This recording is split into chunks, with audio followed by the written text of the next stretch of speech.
Hi, படிப்பு நிகழ்ச்சியில் டிஎன்பிஎஸ்சியோட previous year question தான் பார்த்துட்டு இருக்கோம். இதில் என்ன கொடுத்துருக்காங்க அப்படின்னா, சரியான குற்றை தேர்வு செய்ய அப்படின்னு சொல்லி கொடுத்துருக்காங்க.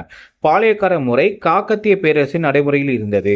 கான் சாஹிப் இறப்பிற்கு பின் புலித்தேவன் நெற்கட்டுச் செவலை 1767 மீண்டும் கைப்பற்றினார். கம்பெனி நிர்வாகத்திற்கு தகவல் அளிக்காமல் பாளையக்காரர்களை பேச்சுவார்த்தையில் ஈடுபட்டியதால் யூசுப் கான் துரோகி என்று குற்றம் சுமத்தப்பட்டு 1764 தூக்கிலிடப்பட்டார்.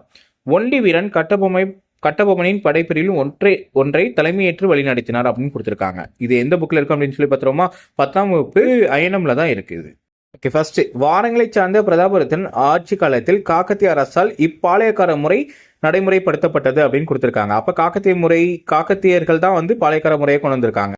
அடுத்து பார்த்தோம் அப்படின்னா, கம்பெனி நிர்வாகத்திற்கு முறையான தகவல் அளிக்காமல் பாளையக்காரர்களுடன் பேச்சுவார்த்தை நடத்தியதாக யூசுப் கான் மீது நம்பிக்கை துரோகம் குற்றம் சுமத்தப்பட்டு 1767 தூக்கிலிடப்பட்டார். புலித்தேவனின் வீழ்ச்சி. கான் சாஹிப் காலமானதை தொடர்ந்து நாடிழந்த நிலையில் சுற்றி வந்த புலித்தேவன் திரும்ப 1767 ஆண்டு நெற்கட்டுச்செவலை மீண்டும் கைப்பற்றினார் அப்படின்னு கொடுத்திருக்காங்க.